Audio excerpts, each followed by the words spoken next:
ఓం శ్రీ గురుభ్యో నమః. శ్రీ మహాగణాధిపతియే నమః. ఈరోజు మనం గురుగీతలో నిన్న గురుమంత్రం యొక్క విశిష్టతతో పూర్తి చేసుకున్నాము. ఇప్పుడు తర్వాత అట్టి గురుమంత్రాన్ని ప్రసాదించి లోక కళ్యాణాన్ని గావించి మా గురుమూర్తికి ఇదే మా నమస్కారములు అని చెప్పుకున్న తర్వాత శ్లోకం మొదలైందమ్మా. ఆ శ్లోకం భవారణ్య ప్రవిష్టస్య దిగ్మోహ భ్రాంత చేతనః ఏన సందర్శితః పంథః తస్మై శ్రీ గురవే నమః. తాత్పర్యం ఏమిటంటే, మనం దీన్ని కూడా చెప్పుకునే ఉన్నాము, కానీ మళ్ళీ చెప్పుకుందాం. సంసారం అనే ఘోరారణ్యంలో ప్రవేశించి ఉండి దిగ్భ్రమ చెంది, అంటే దిక్కులు గుర్తించలేక ఈ అరణ్యంలో ఎలాగ చిక్కుకుపోయామో, ఒక కేకారణ్యంలో చిక్కుకుపోయిన వాడికి ఏ వైపుకి ఏ దారి నుంచి వచ్చాడో ఏ దారి నుంచి వెళ్ళాలో తెలియదు కదా. ఆ కీకారణ్యంలో దిక్కులు కూడా తెలియవు, తూర్పు పడమరలు కూడా తెలియవు. అలాగే మనం ఈ సంసారం అనే ఘోరారణ్యం ఎలా ఉంటుంది అన్నదాన్ని చెప్పుకున్నాం నిన్న. అంచేత ఆ ఘోరారణ్యంలో ప్రవేశించి ఉండి దిగ్భ్రమ చెంది దిక్కులను కూడా గుర్తించలేక దారి గానజాలక నానా విధములుగా భ్రాంతి చెందు చిత్తము గల పాంధుని వంటి మనమే అనాది జీవునికి దారి చూపించి సంసార అరణ్యమును దాటించు సద్గురుమూర్తికి నమస్కారము అని దీని అర్థం అమ్మ. సంసార అరణ్యము అంటే అది మామూలుగా ఘోర ఏకారణ్యంలో ఎలా దారి కానకుండా వాడు దారి కోసం వెతుక్కుంటాడో అలాగని ఎవడైతే సంసారం అంటే ఎన్ని రకాలుగా ఉందో చెప్పుకున్నాం కదా. ఇటువంటి ఈ భవసాగరము చావు పుట్టుకలు అలలుగా గలిగిన ఈ సంసార సాగరంలో చిక్కుకున్న వాడికి దారి చూపించి దాటించేటువంటి గురుమూర్తికి నమస్కారం అన్నారు. ఇక్కడ విశేషణ వివరణ ఏమిటంటే, భవము అనగా పుట్టుట, సంసారము, ప్రపంచము, శరీరము ఇత్యాది నానార్థాలు ఈ భవము అన్నదానికి ఉన్నాయి.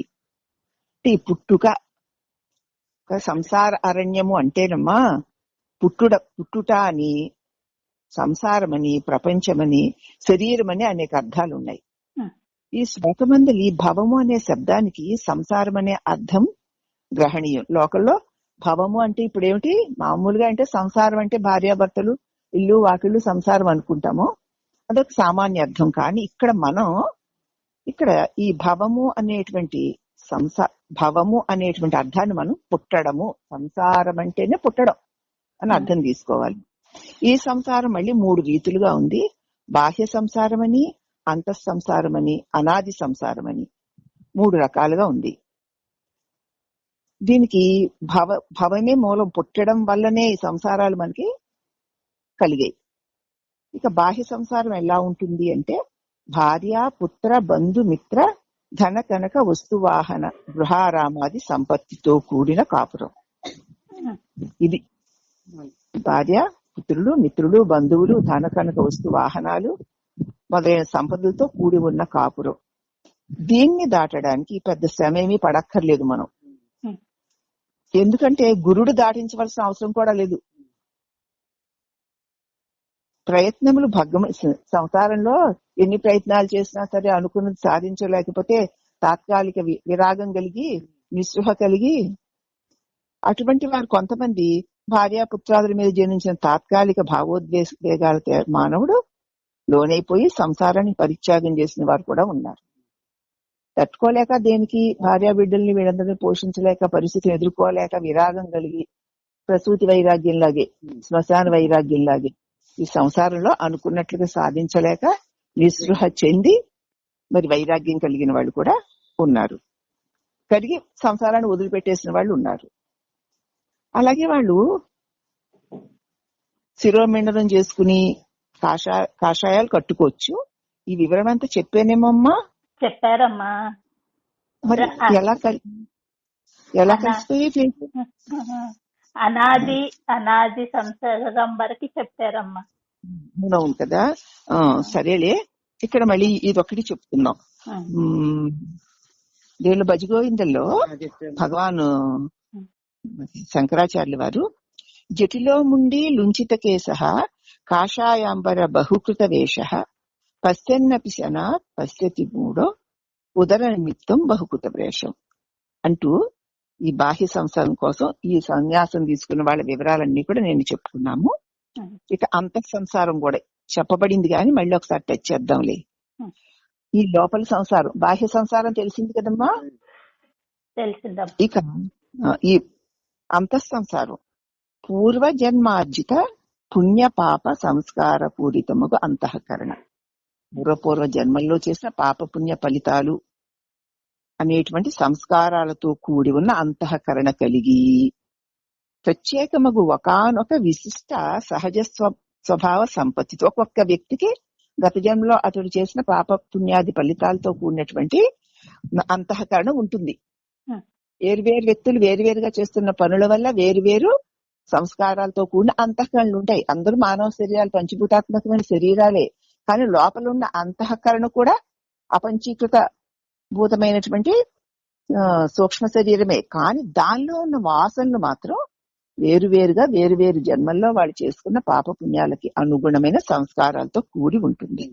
అంచేత ప్రత్యేకమగు ఒకానొక విశిష్ట సహజ స్వభావం ఉన్నట్లు కనపడుతుంది. మరి ఎవరెవరి స్వభావాలు వాళ్ళకి ప్రత్యేకాలే కదా. ఒక తల్లి కడుపున పుట్టిన వాళ్ళు ఎవ్వరూ కూడా ఒకే రకమైన స్వభావాలు కలిగి లేరు, ఒకే రకమైన ఇష్టాలు ప్రవర్తన కలిగి లేరుగా. అందుచేత శరీరాలు పంచభూతాత్మకమై అందరికీ సమానంగానే ఉన్నా లోపల అంతఃకరణ కూడా సూక్ష్మ పంచీభూతమై సమానంగానే దానిలో ఉన్న వాసనలే వేరువేరుగా ఉన్నాయి. అది ఎలా ఉంది? ఆ వాసనలకు అనుగుణమైన సహజ స్వభావంతో నిజశీలమున తన లోపల స్వభావానికి అనుగుణమయ్యేటువంటి ప్రవృత్తులు నివృత్తులును.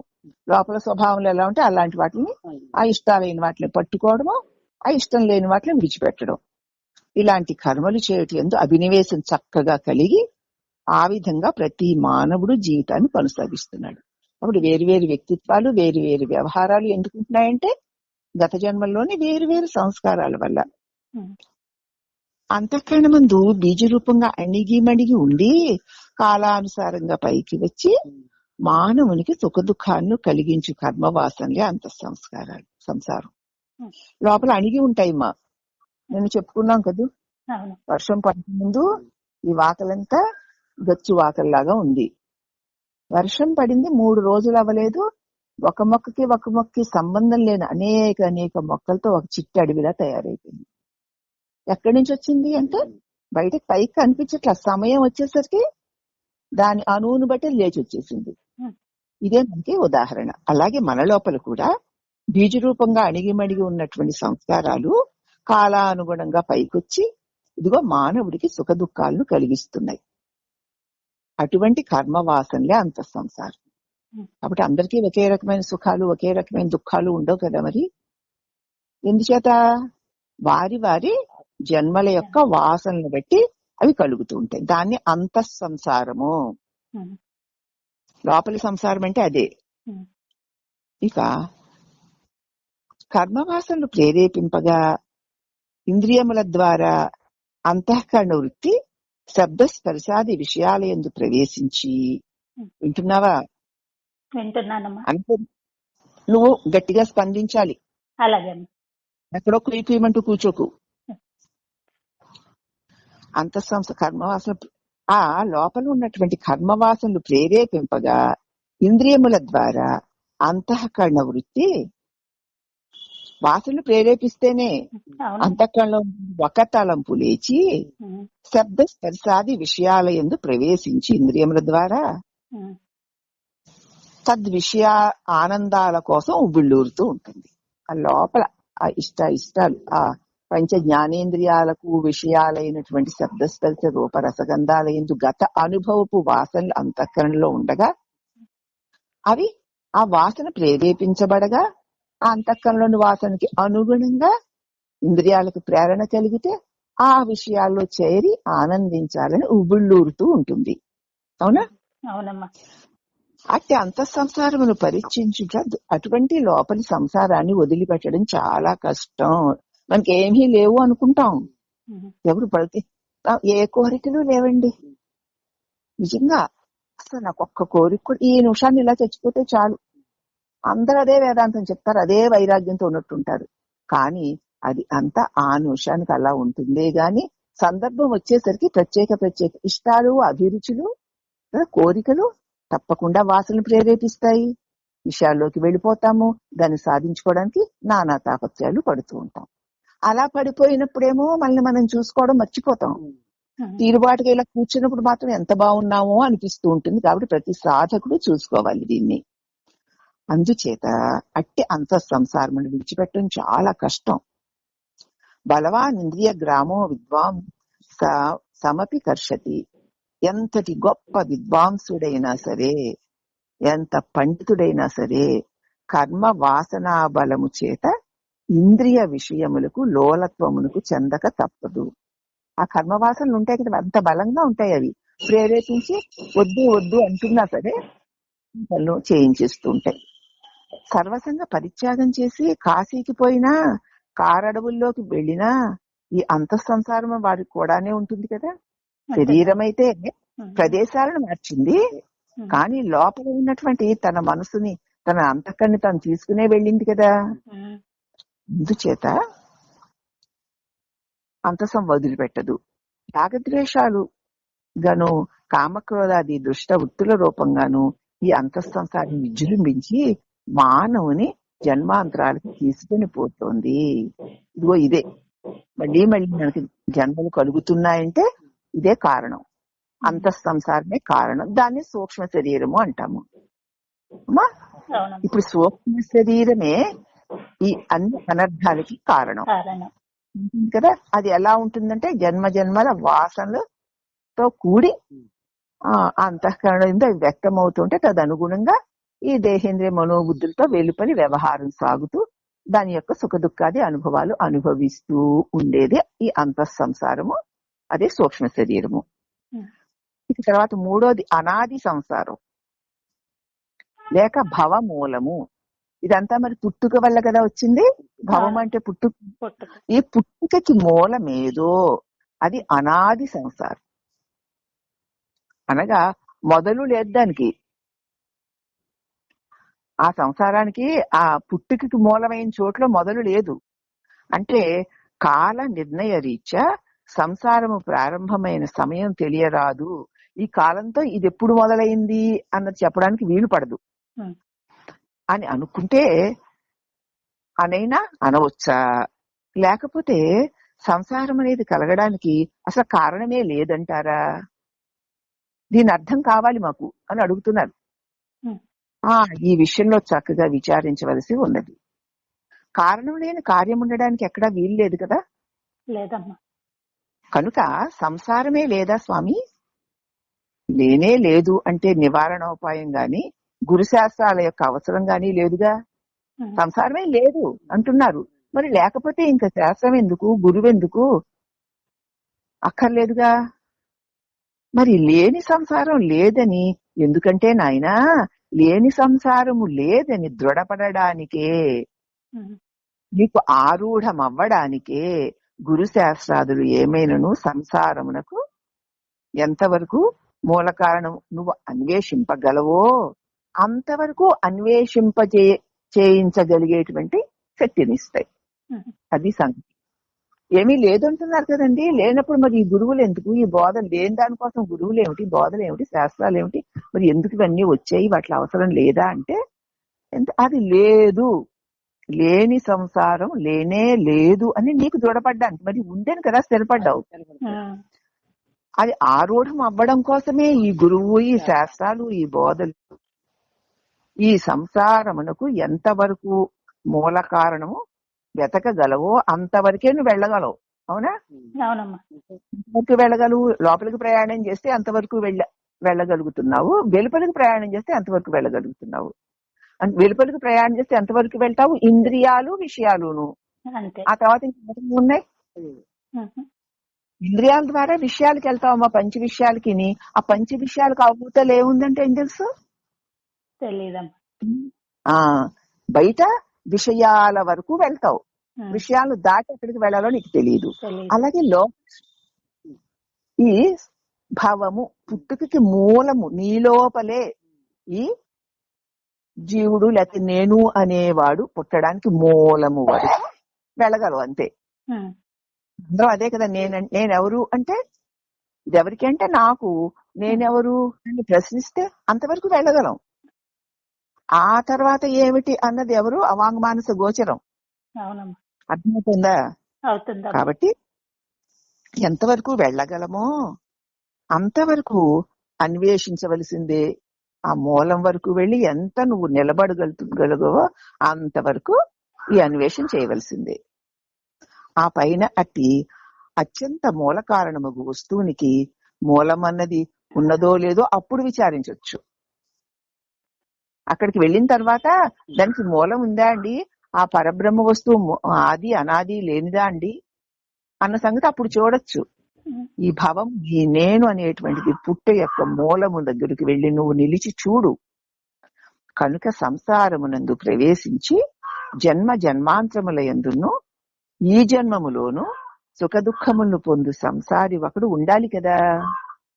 ఉండాలి, లేకపోతే ఎందుకు వచ్చింది మరి మనకి ఇదన్నీ? మరి అయితే అతడెవడు? వాడికి జీవుడని శాస్త్రాలు చెప్తున్నాయి. ఇప్పుడు ఎవరు ఆ జీవుడు? మనమే కదా. అవునమ్మా. ఈ సంసారి వాని సంసారము ఒకే కాలమందే ప్రవర్తిల్లాలి. ఒకేసారి సంసారి ఒకసారి వచ్చి వాడి సంసారం ఇంకొకసారి రాదు. సంసారి సంసారము కలిసే ఉంటాయి. అవునా? అవి రెండు ఒకేసారి రావాలి, వచ్చి ప్రవర్తిల్లాలి. ఎందుకంటే సంసారము లేదని సంసారి గాని, సంసారి లేడని సంసారము గాని ఉండడానికి వీలుందా? లేదు. సంసారి అంటే ఈ పుట్టినవాడు అంటే జీవుడు. జీవుడు లేకపోతే సంసారం ఉందా? లేదమ్మా. సంసారం లేని జీవుడున్నాడా? లేదమ్మా. కాబట్టి సంసారి సంసారము అంటే నేను జగత్తు కదా, కలిసే ఉన్నాయి, విడిగా లేవవి, ఏకమయ్యే ఉన్నాయి. ఎలాగా అంటే విత్తనంలో వృక్షంలాగా, రూపాయి బిళ్ళకి బొమ్మ బొరుసులాగా ఒకే నేనన్న తలంపు అంటే పుట్టుక, ఈ జీవుని యొక్క పుట్టుక ఏమని ఎలా పుడుతుంది? దేహాన్ని, సంసారం అంటే దేహం అని చెప్పారుగా, అని పుడుతుంది. నేను దేహాన్ని అని పుడుతుంది. దేహం అనేసరికి ఇక సమస్త ప్రపంచము ఆ దేహానికే సంసారం. కాబట్టి రెండూ కలిసే ఉంటాయి తప్ప వేరుగా ఉండడానికి వీలు లేదు. అంటే జగత్తు జీవుడును. అర్థమైందా? జగత్తు జీవుడును కలిసే ఉన్నాయి. అలాగే జ్ఞానమే సంసారి, ధర్మక్షేత్రము, కర్మయే సంసారము, అది కురుక్షేత్రము. జ్ఞానమే నేను అనేటువంటి తెలివి అన్నిటినీ తెలుసుకుంటున్నాడుగా. మరి వీడు ఏదైనా తెలుసు అండి, అది తెలుసు, ఇది తెలుసు, అలా తెలుసు, ఇలా తెలుసు, అప్పుడు తెలుసు, ఇప్పుడు తెలుసు అంటున్నాడు. వీడు అంటున్నాడా? వీడు తెలుసుకుంటూ ఉంటే తెలియబడుతూ ఉంటాయి కదా. కాబట్టి వీడు తెలుసుకోవాలంటే వీడికి ఏముండాలి? తెలివి ఉండాలి. అంటే జీవుడు అంటే తెలివి గలవాడు. తెలివి గలవాడు ఇద్దరు కాదు. కాబట్టి జీవుడంటే తెలివి, అతడే ఆ తెలివే జ్ఞానం అంటున్నారు ఇక్కడ. ఆ జ్ఞానమే ఇప్పుడు సంసారి. నేనే సంసారి, నేనంటే తెలివి. అదే ధర్మక్షేత్రం, అదే ధర్మం. నేను అంటే ప్రకాశం కదా, తెలివిగా తానుండుటే ధర్మం. అది ధర్మక్షేత్రం. ఎప్పుడైతే ఆ ధర్మక్షేత్రం నుంచి నేను అని కర్మక్షేత్రం దేహంతో చేరాడో అప్పుడది కురుక్షేత్రం అయిపోయింది. సంగ్రామమే, ఇంకా యుద్ధమే, క్షణక్షణం సంఘర్షణే. ఎందుకంటే వాసనతో అంతఃకరణలో వాసన ఉంది కదా, దాంతో కూడి సంఘర్షణలు అవునని కాదని అదని ఇదని. ఇక్కడే ధర్మక్షేత్రము, ఇక్కడే కురుక్షేత్రము ఉన్నాయి. నేనని తన నిజస్వరూపమైన జ్ఞానమే తానై ఉంటే అలా ఉండడమే మన ధర్మం. ఆ ధర్మాన్ని వీడి నేను కాని నేననుకోవడమే అధర్మం. అధర్మమైన నేను అనుకోవడం చేత మేనికి ఉన్న ధర్మాలన్నీ వాడికి వచ్చేస్తున్నట్టు కనపడుతున్నాయి. ఇంకా అప్పటిక అది కురుక్షేత్రమే, సంఘర్షణలే వస్తాయి. ఇప్పుడు తెలిసిందా ధర్మానికి అధర్మానికి, నేనుకి ఉన్న వ్యత్యాసం. నేనుగా ఉంటే కేవలం జ్ఞానమే అయి ఉండేది ధర్మం, మేనుగా ఉంటే అది అధర్మం, సంఘర్షణయుతంగానే ఉంటుంది. అయితే మరి ఇందాక మీరు మరి ఈ జీవుడును అంటే సంసారము కలిసే ఉంటాయండి, విడిగా ఉండవు కదా. నీరు అలలాగా బొమ్మ బొరుసులాగా కలిసే ఉన్నాయన్నారుగా. మరి కలిసే ఉన్నప్పుడు మరి ఇది ధర్మక్షేత్రము కురుక్షేత్రము రెండూ అయ్యిందేమో, అవ్వాలి కదా. మరి అవునమ్మా, కలిసే ఉన్నాయి కదా. రెండూనా అంటే రెండూను మళ్ళీ ఈ నేను అన్నది జ్ఞానమై ఉండడం చేత ఈ దేహము నేనన్నప్పుడు కూడా అంతర్లీనముగా ఆ జ్ఞాన స్వభావ స్వరూప లక్షణాలు ఉండడం చేత ఈ దేహేంద్రియ మనోబుద్ధుల వ్యవహారాలన్నిటినీ తెలుసుకుంటూ ఉండగలిగేటువంటి జ్ఞానం అది. ఇలా చేసా, అలా చేసా, అందుకు చేసా, అప్పుడు చేసా, ఇప్పుడు చేసా అంటూ తెలుసుకుంటూ చేస్తూ ఉంటుంది. ఇన్ని బాధలు పడ్డా, అన్ని బాధలు పడ్డా, బాధలు పడుతూ దాన్ని తెలుసుకుంటూ ఉంటుంది. ఇందులో ఎవరికి తెలిసిందా అని ప్రశ్నిస్తే జ్ఞానానికి తెలిసింది. ఎవరు చేస్తున్నారా అంటే ఆ జ్ఞానమే కదా. దేహము నేననుకుని చేసినప్పుడు కర్తగా ఉంటున్నాడు.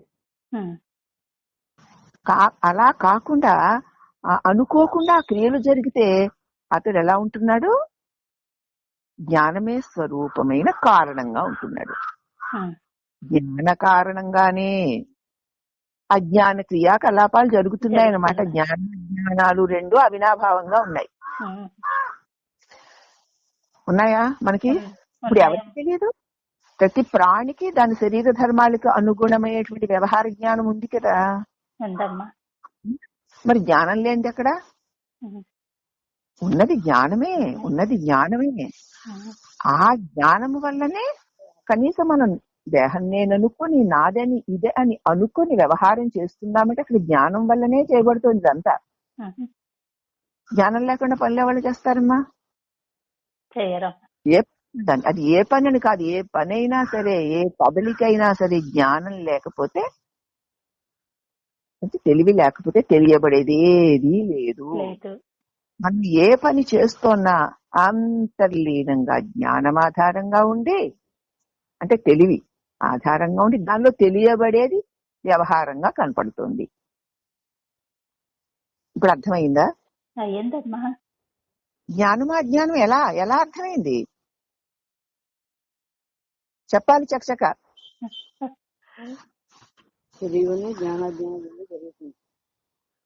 ఎప్పుడైతే ఈ జరుగుతున్నటువంటి క్రియాకలాపాల యొక్క సంఘర్షణని ఈ తెలివి రూపమైన జ్ఞానము గుర్తించి, ఓహో ఇది ఎక్కడ చూసినా దుఃఖమే కదా, ఇక్కడ సౌఖ్యం అన్నది దొరకడం లేదు కదా, మరి ఎందుకు ఇట్లా, ఈ దుఃఖం ఎలా కలిగింది, దేని వల్ల కలిగింది, నా దుఃఖానికి ఎవరైనా కారణమా అంటే మన లోపల వాళ్ళు వీళ్ళు కారణం అంటాంలే, అది వదిలే.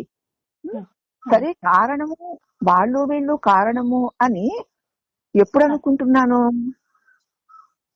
మెలకువలో అనుకుంటున్నాను కానీ నిద్రలో అనుకోవడం లేదు కదా. లేదమ్మా. అలాగని నిద్రలో లేననలేను కదా. నిద్రలో ఈ ఏ దుఃఖాలు నాకు లేవు కదా. మరి ఈ మెలకువలో అంటే నేను అని అన్న తర్వాత ఈ మేనితో కూడికతో ఈ ద్వంద్వాలన్నీ కలుగుతున్నాయి. ఇది కలుగుతున్నంత సేపు ఇది ఎవరికి అని ప్రశ్నించుకోకపోతే ఆ కర్మల యొక్క ఫలితాలన్నీ నేను నావే, నేను ఇలా చేసా, నేను అలా చేసా, ఈ పని చేసి ఆనందించా, ఆ పని చేసి ఆ దుఃఖం పొందా, అలా ఇలా అనుకుంటూ తనను కర్తగా చేసుకుని ఈ కార్యరంగంలో వ్యవహర్త అవుతాడు గనక అక్కడ సంఘర్షణ ఉంటుంది. ఆ సంఘర్షణ వల్ల పాపపుణ్యాది ఫలితాలు వస్తాయి. దానివల్ల మళ్ళీ జన్మలు వస్తాయి. ఇక్కడ గురువు ఉండి, శాస్త్రం ఉండి, బోధ ఉంటే ఎవరికి? నాకు కదా. మరి నేనెవరిని అని చూసినప్పుడు ఈ కురుక్షేత్రం వదిలిపోయి ధర్మక్షేత్రం మిగులుతుంది.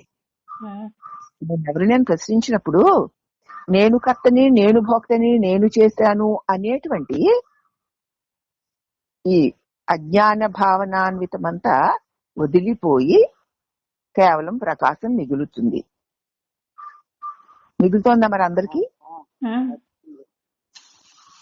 మరి అదెవరు? అది ఎలాగంటే హంస నీటి నుంచి పాలను వేరు చేసినట్లు వివేకవంతుడు గురు బోధ ద్వారా తన్ను తాను తన సారమైన సత్య జ్ఞానాన్ని వేరు చేసుకుని భావన వల్ల కలుగుతున్నటువంటి ఈ కల్పితమైన ఈ జగత్తుకు సంబంధించిన దాన్నంతటిని వదిలేస్తాడు. ఇప్పుడు వేరుపడిపోయింది చూడు. వేరు తీయడానికి వీలు లేని జగజ్జీవులు వేరుపడ్డారా మరి?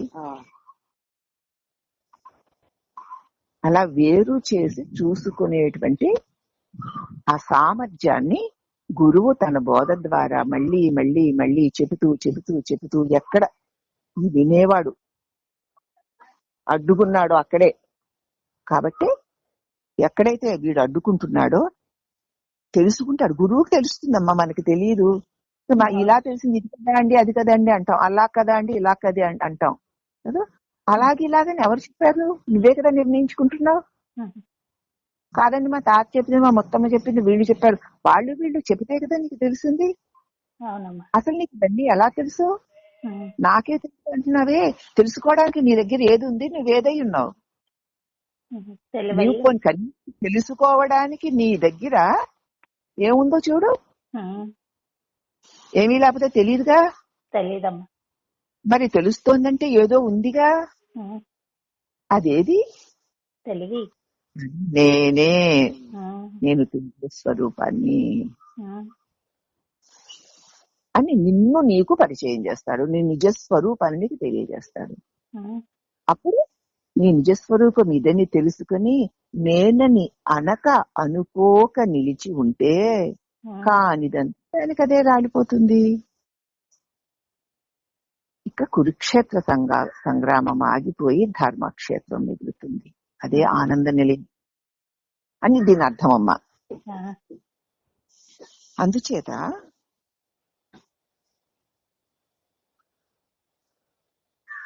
సంసారం అనాది అంటే సంసారి కూడా అనాదే కాక తప్పదు కదా. సంసారం అనాది అంటున్నాం అంటే మరి ఈ సంసారి కూడా అనాది అంటే దీని వివరణ అంతా ముందు నేను చెప్పాను. దాన్ని ఇక్కడ స్వామి కూడా చెప్తారు. చెప్పాలి మరి, అంతకంటే చెప్పడానికి ఎవరైనా, ఎందుకంటే ఇంకేం చెప్తారు. సంసారము అనాది అంటే సంసారీను అనాదే కదా స్వామి. పూర్వ సృష్టుల యందలి జీవ సంస్కారాలు ఉత్తరోత్తర సృష్టుల యందలి జీవ ఉపాధుల ఉత్పత్తికి హేతువులై ఉంటున్నాయి. గతగత యుగాలలో గతగత సృష్టి ఉంది కదా. ఆయా సృష్టిలలో ఉన్నటువంటి జీవుల యొక్క సంస్కారాలే తర్వాతి సృష్టిల్లో జగత్తుల్లో మళ్ళీ సృష్టింపబడుతున్నాయి. అంటే మనమే ఆ కృతయుగం నాడు ఉన్నది మనమే. అప్పుడు ఏ నామంతో ఏ రూపంతో ఎలాగున్నామో కానీ నామరూపాలు వదిలేము గాని ఆ సంస్కారం అట్లే ఉంది. అలాగే త్రేతాయుగంలో గాని ద్వాపర యుగంలో గాని కలియుగంలో గాని అలాగే ఈ సృష్టి మొదలైనప్పుడు ఆ సంస్కారంతో ఉపాధి మారుతుందే గాని దానిలో ఉన్నవాడు మారడు.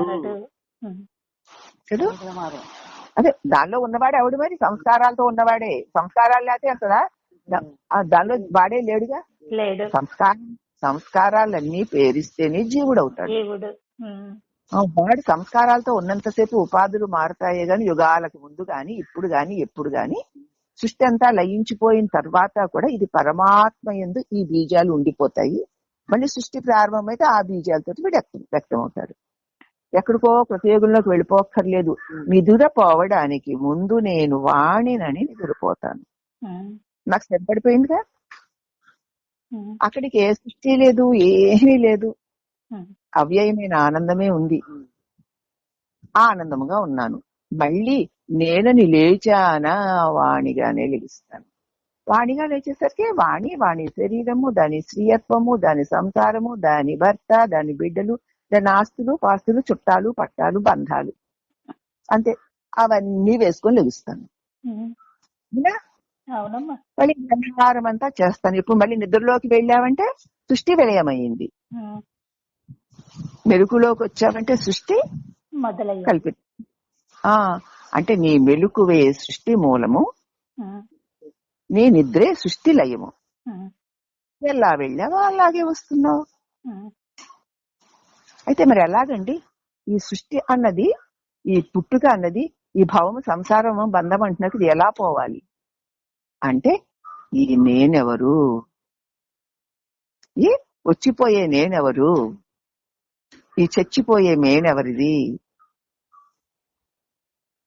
అని తన్ను తాను పరిశీలించుకొని నేను అని అనకుండా అలా నిలిచి ఉండగా ఉండగా ఉండగా ఉండగా మౌనమే శరణ్యం. అక్కడ మాట్లాడడానికి ఎవరు ఉండరు. ఎవరుంటానికి అక్కడ? అట్టి స్థితిలో, రెండోది లేని స్థితిలో ఎప్పుడైతే మనం నిరంతరం ఉంటూ అదే నిజమైన సాధన, అదే నిజమైన ధ్యానము, అదే నిజమైన జపము, యజ్ఞము, యాగము, క్రతువు, హోమము. హోమం అంటే నీ జన్మ సంస్కారాలతో అన్నిటితో సహా నీ అహంకారాన్ని అక్కడ ఆహుతి చేస్తున్నావు, అదే యజ్ఞము. అలా నిలిచి ఉండగా ఉండగా ఉండగా ఏమైపోతుంది? నేను అనేటువంటిది నేనుతో చేరకపోవడం చేత, అంటే నేను మేనన్న వాసనలన్నీ కూడా నెమ్మదిగా తొలగిపోతూ ఉండడం చేత తన నిజ స్వరూపంలో అనంతుడై తన తత్వాన్ని పొందుతాడు. మరి పొందిన తర్వాత మళ్ళీ దేహం ఉండదా అండి? పొందిన తర్వాత దేహం ఉంటే ఎంత, లేకపోతే ఎంత? తన స్వరూపం తాను ఎరిగి ఉన్నాడు కదా. నీటిలోని అలలు బుడగల వలె తనలోనే ఈ దేహేంద్రియాలతో పాటు సమస్త దేహేంద్రియాలను అతడు అతి స్పష్టంగా తన యందే కలిగివానిగా తను చూడగలుగుతాడు. అది ఈ సాధన యొక్క ప్రయోజనం. అయితే నా అనుభవంలో అదమ్మా, స్వామి అదే చెప్తున్నారు. ఎందుకంటే భగవాన్ని పట్టుకున్నాక ప్రతి దానికి నేనెవరని ప్రశ్నించుకుంటే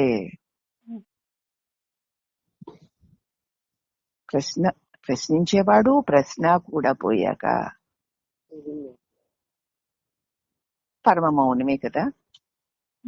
పరమ మౌనంలో విశ్రాంతి పొందుతూ ఉంటే అశాంతికారకాలైన అల్పభావాలన్నీ వాటికవే కల్పనలు గనక రాలిపోతాయి.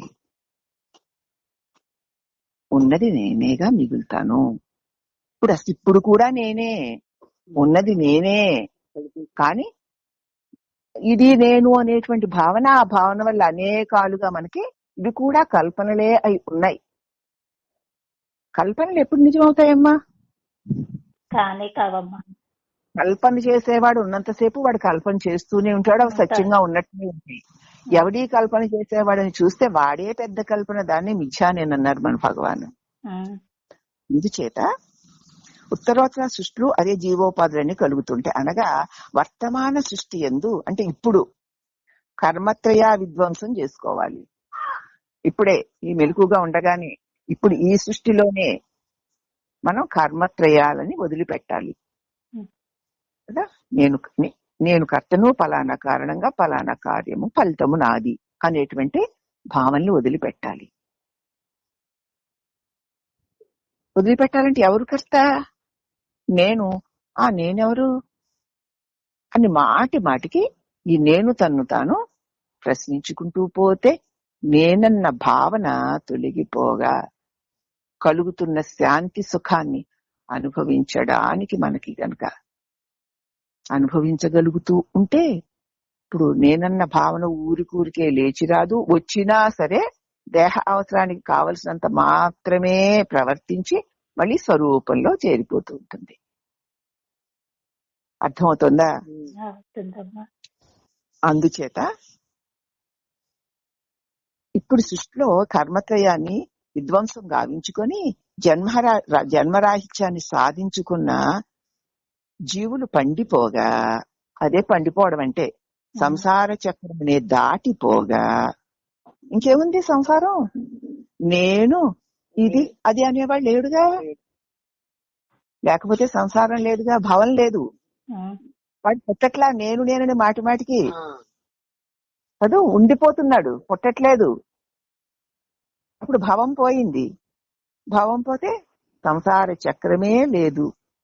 అప్పుడు ప్రళయకాలమున మిగిలిన జీవులందరూ వారి వారి కర్మలు, సంసార కర్మ బీజలతో ఆ అఖండ పరమాత్మలో ఆ వాసనా రూపంగా దాగి ఉంటారు. ఇప్పుడు వీడికి పునః సృష్టికి అప్పుడు ఉంటారు, మళ్ళీ పునః సృష్టి హేతువుగా ఉంటాయి. ఇట్లు అనంతంగా ప్రవాహ రూప నిత్యత్వంతో ఈ సంసారం సాగిపోతూనే ఉంటుంది. ఇలాగే ఏ ఏ యుగాల్లో ఏ ఏ జన్మల్లో ఉన్నామో మనం తెలియదు. ఆ వాసన కంటిన్యూ. ఎప్పుడే తను తాను ప్రశ్నించుకొని తన మూలంలో తాను నిలుస్తాడో వాడికి ఇక భవము పుట్టుక లేదు గనక అతడికి సంసారానికి తరించిపోతాడు. వీడే మళ్ళీ సంసారంలో చిక్కుకుని ఈ జన్మ జరా మృత్యు చక్రంలో తిరుగుతూ ఉన్నది వీడే. వాటిని నేనెవరాను ప్రశ్నించుకొని లేకుండా చేసుకున్నది వీడే. వీడెవడా అని చూస్తే లేడు, ఉంటే కదా. వాడికి ఏనాడు బంధింపబడలేదు, వాడికి ఏనాడు పుట్టుక లేదు, కాబట్టి వాడికి ఏనాడు చావు లేదు, వాడికి ఏనాడు దుఃఖాలు లేవు, వాడికి ఏనాడు బాధలు లేవు అనుకుంటున్నాడు ఉన్నాయని. పోనీ అనుకుంటే అవి ఏమన్నా ఉంటున్నాయా? ఉన్నట్టుంటున్నాయే గాని ఉండకుండా పోతున్నాయి కదా. గ్రహించుకో అంటాడు గురువు. కాబట్టి కొత్త నీరు వస్తూనే ఉంటుంది. క్షణం క్రితం చూసిన నీరు ఇప్పుడు ఉండదు. కనుక ఆ నీటితో కూడిన ఆ నది కూడా లేదు. ఆ నదే అలా ఉందనుకుంటాం అనా, ఆ నది లేదు అక్కడ. ఒక్క పాదం పెట్టి రెండో పాదం పెట్టేలాగా మొదటి పాదం పెట్టిన నీళ్లు లేవు అక్కడ. కానీ మనం ఆ నీదే ఉందనుకుంటున్నాం. కాబట్టి క్షణం క్రితం ఉన్నటువంటి ఈ ప్రపంచం మరుక్షణానికి అలా ఉండదు. అర్థమవుతుందా? అలా అంటే అర్థమవుతుందిలే, కానీ అలా ఉండదని కూడా ఒప్పుకుంటాం. అలా ఉండని దాంతో నీకేమిటి మమకారం? అది పెట్టుకోవు. అవును ఉండదు ఉండదండి అని చెప్పేస్తావు. ఉండదు కదా. అలాగే మీ శరీరం కూడా క్షణ క్షణానికి కదా. కాలహ క్రీడకి గచ్చతి ఆయువు కదా. ఏది అలాగుందని ఈ మోహం. ఉదాహరణ చెప్పేస్తే బానే ఉంటుంది, ఇవన్నీ అర్థమైపోతాయి, మనకు తెలిసిపోయింది అనుకుంటే మీకు అన్వయం చేసుకో. ఇప్పుడు ఏమి ఉంటుందని, ఏది పోయిందని ఆడవను, ఏది ఉందని పొంగను, ఏది ఉన్నట్టుంటుందే గాని ఉండకుండా పోతుంది కదా. ఇంకా దాని మీద నాకెందుకు మోహం? నిజంగా జ్ఞానం కలిగితే రాని పోని అని ఉండరు. అవునమ్మా. రాని పోని ఉండగలిగిన వాడికి ఏ బోధలు అక్కర్లేదు. వచ్చిందాంతో అలా తగులుకొని అన్నీ వచ్చి తగులుకుండా నేను బాగున్నాను అనుకుంటూ తను తానే మోసింపజేసుకుని మళ్ళీ చక్రంలో తిరుగుతాడు. అంతే. ఆ మాయ అలాంటిది, ఏ నిమిషానికైనా మోసం చేసేస్తుంది. మా జాగ్రత్తగా ఉండాలి. కనుక అట్లే సంసార చక్రమున ఈ జీవుడు భిన్న భిన్న శరీరాలను దాలుస్తూ జన్మ జన్మాంతరాలకి వస్తూ పోతూనే ఉంటాడు. క్లుప్తంగా చెప్పాలంటే చావు పుట్టుకలు పొందుటే సంసారం అని తెలుసుకోండి. విద్యలెన్నో గలవురోరన్నా అన్నింటిలోనూ చావు తప్పే విద్య మిన్నన్నా. ఎన్ని చదువులు చదువు నేర్చిన పుట్టి చచ్చిన ఏమి ఫలము. జన్మమేమియు లేక ఉండేటి విద్య శ్రేష్టము తత్వసారము తెలుసుకోరన్నా విద్యాప్రకాశానందరూ ఒక్కొక్క దానిలో ఎంత జ్ఞానాన్ని నింపిపోశారు. ఎన్ని విద్యలు నేర్చేసుకుంటాము, ఎంతంత వింతలో తెలియని శాస్త్రాలు లేవు, తెలియని అవన్నీ తెలుస్తూనే ఉంటాయి. ఇంత గొప్పగా అంత గొప్పగా తెలుస్తూ ఉంటాయి. మనకి తెలిసిపోయిందని అనుకుంటూ ఉంటాం. ఏమిటి లాభం? మన లోపల ఉన్నటువంటి అహంకార మమకార బీజాలు పోయినట్టే కనపడుతూ ఉంటాయి. కానీ పోయాయా మరి? నేనన్న భావన కలిగింది. అక్కడే ఉండని దాన్ని, అక్కడే ఉండనివ్వమ్మా. మేంతో ఎందుకు కలుపుతున్నావు? కలవకు, సంయోగం చెందకసలా. ఉండగలవా? మరి ఉండలేం. క్షణకాలం ఉంటాము, మరుక్షణంలో ఎట్లా మాయలో పడిపోతామో తెలియదు. మరుక్షణమే మళ్ళీ మాయలో. 5 నిమిషాలు, అరగంట ఉంటున్నాం, 4 గంటలు ఉంటున్నాం, 3 గంటలు ఉంటున్నాం. ఏమిటి ఉంటున్నావు? ఉంటే ఇంక గోలే ఉంది. ఉండడం అంత బాగా సాధ్యమైపోయినప్పుడు, దుఃఖంగా ఉన్నప్పుడు ఉంటూ పో. ఎక్కడ దుఃఖం ఉందో తెలిసిందిగా. ఈ దేహంతో ఈ లోకంతో ఉంటే దుఃఖంగా ఉంది, నాతో నేనుంటే సుఖంగా ఉంది. ఉండిపో అంటే, కానీ ఉండిపోవడము వచ్చు, ఉండిపోతూ ఉన్నాను గాని శరీర ప్రారంధము ఉండనివ్వట్లేదు అంటాం. మళ్ళీ శరీర ప్రారంధం ఉంటే పని శరీరం చేసుకుంటుంది. అది శరీర ప్రారంధం అని నువ్వే అంటున్నావు కదా. దాని పని అది చేసుకోదు. అసలు దాన్ని వదిలి చూడు. దాంతో ఎందుకు చేరాలి నువ్వు? దాంతో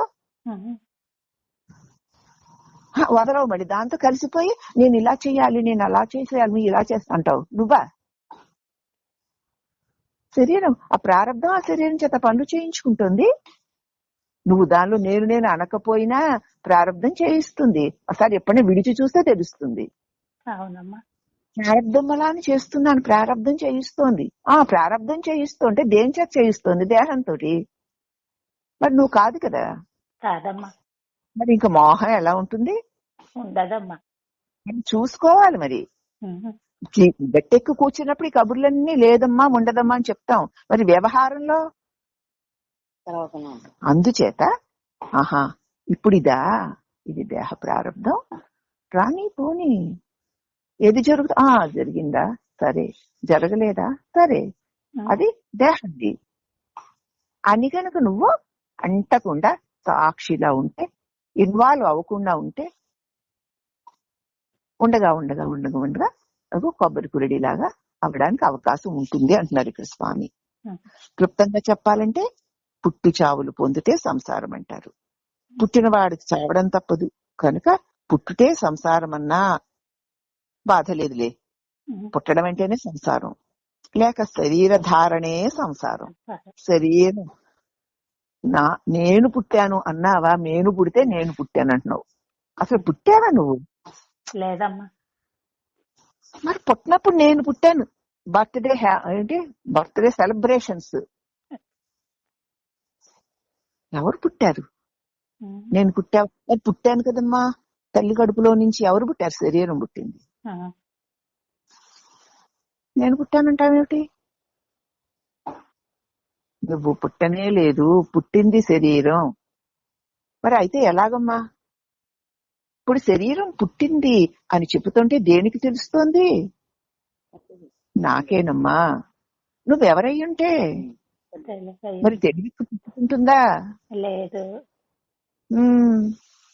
ఆనాడు ఈ తల్లి గర్భంలో నుంచి మాంసపు పిండంలాగా బయట పడినప్పుడు ఒక రూపము, అప్పుడు కూడా పుట్టింది నువ్వు కాదు, శరీరం. ఒక్కసారి వెళ్ళు వెనక్కి. తల్లి కడుపులో నుంచి బయటికి వచ్చిన క్షణంలోని మాంసపు ముద్ద ఈ శరీరం అదే కదూ. అప్పుడు తెలియలేదులే. ఆ ముద్దకి ఏం తెలుస్తుందమ్మా? ఇప్పుడు తెలుస్తోందిగా. వెళ్ళు, ఇప్పుడు చూడు ఎవరు పుట్టారు. ఇప్పుడు చూడు, పుట్టింది శరీరం. అది రోజు రోజుకి ప్రకృతి యొక్క మార్పులకు అనుగుణంగా అది పెరిగింది, అది మారింది.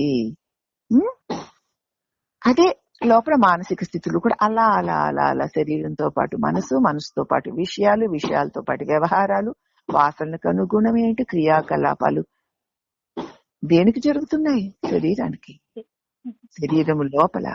అవునా?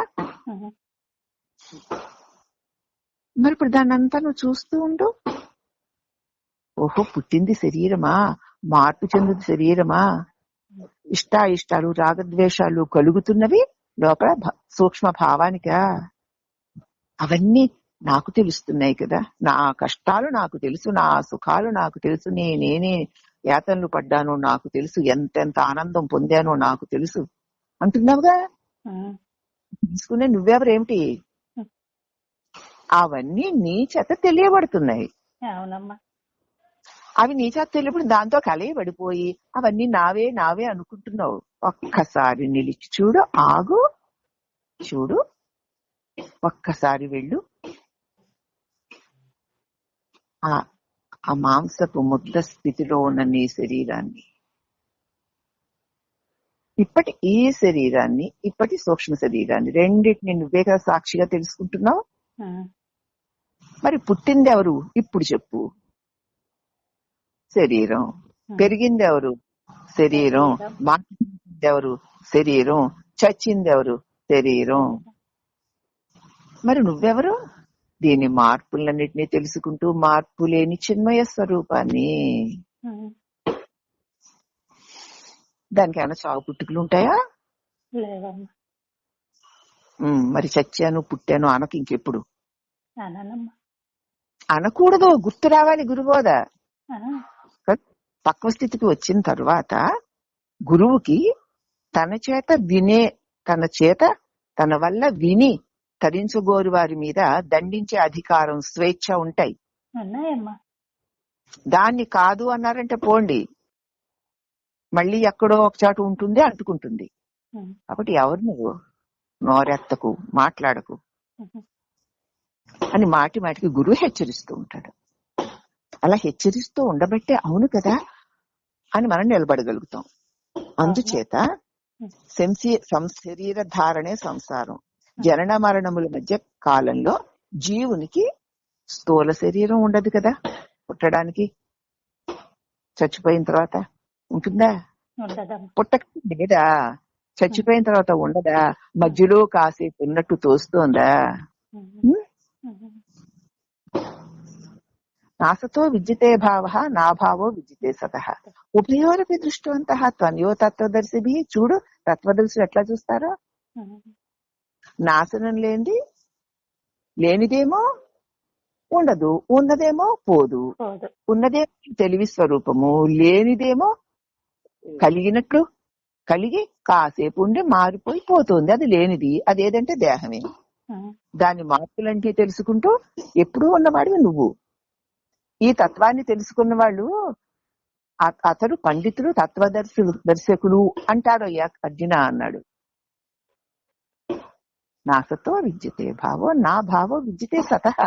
ఉభయోరపి దృష్టోంతః త్వనయో తత్వదర్శిభిః. అంతవంత ఇమే దేహానిత్య సోక్త శరీరిణః. నశించిపోయే ఈ శరీరాలు రోజు రోజుకి కృషించిపోతుంటే శరీరమునందు ఉన్నటువంటి శరీరి, దీనిలో ఉన్నవాడు శరీరి, వాడు శరీరం కాదు. అంతవంత దేహ నిత్య సోక్త శరీరం అనాశినో ప్రమేయస్య. దీనిలో ఉన్నటువంటి శరీర నాశనము లేనివాడు, అప్రమేయుడు. తస్మాత్ ఉజ్జస్వ భారత, జాగ్రత్తగా చూడవయ్యా భారత.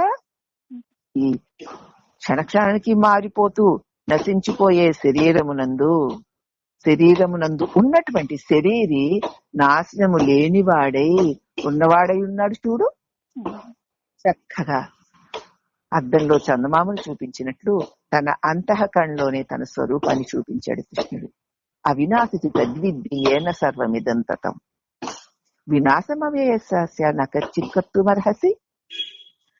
అంతవంతమయ్యే శరీరాల్లో అవినాశి, నాశనము లేనటువంటిది ఏదో అది నువ్వు, అది విద్య. ఆ జ్ఞానం తెలుసుకో.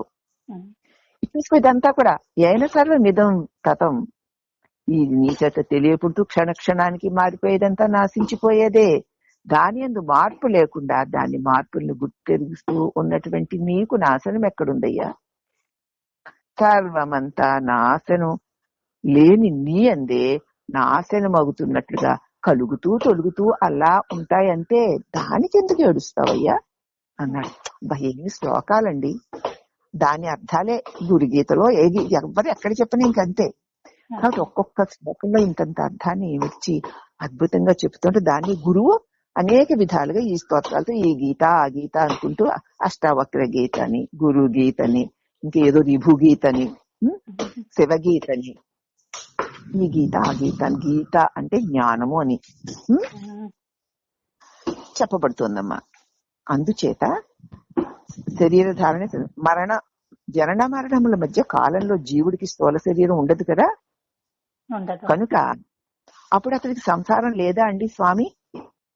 పుట్టక ముందు శరీరం లేదు స్వామి, మరణించాక ఉండదు స్వామి, అప్పుడు అతనికి సంసారం లేదా అండి అంటే, అయితే అప్పుడు అతనికి మనసుతో కూడా సూక్ష్మ శరీరం ఉంటుంది.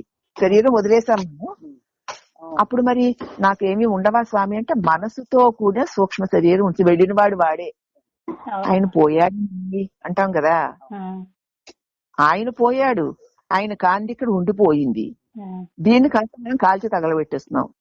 ఆ శరీరమే మా నాన్నగారైతే కాల్చేస్తానా? అమ్మో, మా అమ్మగారైతే కాల్చేస్తామా? మరి ఎంత అవలేదు, ఎంత త్వరగా తీసుకెళ్లిపోతారని ఓహో అని మోసుకెళ్ళిపోతాం. అయిపోయిందా కపాల మోక్షం? అయిపోయిందండి. అమ్మాయి ఎప్పుడైపోతే అప్పుడు ఇంచుకొచ్చేద్దామని. ఆ శరీరమే అమ్మో నాన్న అయితే మరి ఎంత త్వరగా బయటికి తీసుకెళ్లి కాల్చేస్తున్నాము. ఇప్పుడు కాదని తెలిసిపోతుంది కదా, మరి ఎవరు పోయారు దానిలో నుంచి? ఆ పోయిన ఆ శరీరం నీకు అమ్మా నాన్న, అవునా? మరి ఆ శరీరం ఇక్కడే కాలిపోయింది. ఆ పోయిన వాడెవడు? నీకు అమ్మా నాన్న. వాడు వెళ్ళిపోయి ఈ శరీరాన్ని వదిలేశాడు, మళ్ళీ ఇంకెక్కడో అమ్మా నాన్న అవుతాడు, అవునా? మరి ఇప్పుడు అమ్మేది నాన్నేది? తాత్కాలికంగా అమ్మ నాన్నగా, అక్క చెల్లిగా, తమ్ముడుగా, మొగుడుగా, పెళ్ళంగా కన్నపడుతున్నది ఈ శరీరమే. ఇదే వారైతే వారిని మనం కాల్చుకోం కదా, రాతి పెట్టం కదా. ఆ అనుమానాన్ని మనం పరిశీలించి చూసుకుంటే ఈ శరీరం ఎప్పుడు వారు కాదు, నేను కాదు. దీని లోపల శరీరము కాని వాడొకడు శరీరమును వదిలేశాడు. మరి వాడెవడా అని చూస్తే వాడు నేను దేహమునన్న భావముతో, నువ్వు నిద్రపోయినట్లు నేను దేహమునన్న భావముతో శరీరాన్ని వదిలేశాడు. అంచేత ఈ దేహం శిథిలం అయిపోయింది కనుక మరొక దేహంలోకి వెళుతున్నాడు. ఇప్పుడేమిటి? దేహాత్మ భావనే అద్దు. ఈ రహస్యాన్ని తెలుసుకున్న తరువాత నీవు నేను దేహాన్నన్న భావన ఎంత తగ్గించుకుంటూ పోతావో అప్పుడు దేహముల యొక్క పుట్టుక నువ్వు అంతగా తగ్గించుకున్నవాడు అవుతావు. ఓహో, నేను దేహం కాదు, నేను దేహం కాదు, దేహంలో ఉన్నవాడనే గాని నేను దేహం పోయినా నేనుంటాను. అట్టి నేను దేహము కాదు అని కనుక మనం శరీరాన్ని వదిలితే ఇక నీకు దేహం లేదు గ్యారంటీ. అది నేర్చుకోవడానికి, అది నేర్పడానికి గురువు శాస్త్రమును. దేహం కాదు అన్నప్పుడు దేహ వ్యవహారాల్లో చిక్కుకుపోయి దానివల్ల కలిగే రాగద్వేషాల వలలో చిక్కుకుపోయి కదా మూర్ఖపు వ్యవహారాలు చెయ్యం మనం. కాదు, గత ప్రారంభం వల్ల వచ్చింది, తీరితే అది పోతుందిలే. కష్టమా? సరేలే, ప్రారంధం. సుఖమా? అది ప్రారంధమే, అది ఉండదు ఇది ఉండదు అనేనా చూడాలి. లేకపోతే ఈశ్వరుడు ఆ శరీరం కానీ దాని పాపపుణ్యాలకి కావలసిన ఫలితాలను ఇస్తూ అనుభవింపచేసి తరింపచేస్తున్నాడు అని చూడాలి. ఏమిటో అర్థమైందా? అయ్యిందమ్మా. మీరు భీమవరంలో చెప్పారు కదమ్మా, నేను అదే అస్తమానం అదే కదా. అంచేత నిరంతర స్వరూప స్ఫురణతో, స్వరూప స్మరణతో ఉండడం కోసమే ఈ జీవితం వచ్చింది. కానీ తెలిసిన తర్వాత, తెలియనప్పుడు ఏదో ఆ ప్రారంభం తిప్పిందిలే. గురుకల అంతఃకరణలో ప్రేరణనిచ్చిన తర్వాత ఇక నేను చేశాను, నేను అన్నాను, నేను విన్నాను, నాకు అబ్బా ఎందుకమ్మా అంతలా ముడేసుకోవడం? మళ్ళీ ఈ ముళ్ళని తీసుకెళ్ళిపోతే చేసిన కర్మ చెడని పదార్థము చేరును నీ వెంట. అవునమ్మా. వద్దమ్మా. అంచేత వద్దు, నేను చేశా, నేను చేయలేదు, అది వద్దు. ఈ శరీరం చేత ప్రారంధవశాన ఒక మహాశక్తి పనిని చేయించుకుంటాం. చేస్తుంది. ఇక్కడ నేనన్నది గాని నాదన్నది గాని ఏదీ లేదు. మంచిగా ఏమో నాకేం తెలుసు, జరిగిందా ఏమో నాకేం తెలుసు, చెడ్డ ఏమో నాకేం తెలుసు అని కనుక నువ్వు ఉండగలిగితే చెడ్డ పనులు నీ నుంచి జరగవు. ఒకవేళ జరిగినా దాని ఫలితం నీకు ఉండదు. ఎందుకంటే నేను చేస్తున్నాను, నువ్వు అనుకోవట్లేదు. అర్థమైందమ్మా? అందుచేత ఆ సూక్ష్మ శరీరముతో సుఖ దుఃఖములను లోకాంతరలో పొందుతూ ఉంటాడు. ఇంకంటే ఈ దేహము నేననుకునే భావనతో దేహమును విడిచినవాడు చేసుకున్న పాప పుణ్యాన్ని బట్టి ఏదో దేవలోకాలు, పాపాలను బట్టి ఓ నరకలోకాలు అంటున్నారు కదా, అవి అనుభవించు. కర్మవాసనలకు స్థానమైన మనసు ఉన్నంత వరకు కూడా నీకు ఉపాధులు ఉన్నట్లే. నేను, నాది, ఇలా చేసా అలా చేసా అన్న భావన ఉన్నంతసేపు నీకు ఒక్కొక్క భావనకి ఒక ఉపాధి వస్తుంది అనేసారు ఒక్కసారి. ఈ సంసారం అనేటువంటి భ్రమణం ఉన్నట్లే. నీకు ప్రకారాంతంగా పూర్తిగా చెప్పాలంటే కార్యకారణ రూపంగా ఉన్న ఈ పిండాండ బ్రహ్మాండాలకు రాకపోకలు సాగిస్తూ ఉండడమే సంసారం. అంతే. పిండాండం అంటే శరీరం, బ్రహ్మాండం అంటే ప్రపంచం. ఇలాంటి కోటి ప్రపంచాలు కలిగి ఉంది కదా. ఆ ప్రపంచంలోకి వెళ్ళడం, ఈ ప్రపంచంలోకి రావడం, ఈ ప్రపంచంలోకి వెళ్ళడం, ఆ ప్రపంచంలోకి రావడం. అందుచేత పిండాండ బ్రహ్మాండముల రెండింటిలోనూ ఉన్న విశ్వ ఉత్పత్తికి ఏది కారణం? ఈ పిండాండానికి ఏది కారణమో? పిండాండం అంటే మనం కదూ, పిండం. అండం అంటే గుడ్డు. ఆ గుడ్డే ఏమైంది? కాళ్ళు చేతులు కళ్ళు ముక్కు తగిలించుకొని మారి బయటకు వచ్చింది ఈ పిండం. ఆ అండం ఈ పిండం అని బయటకు వచ్చింది కదా.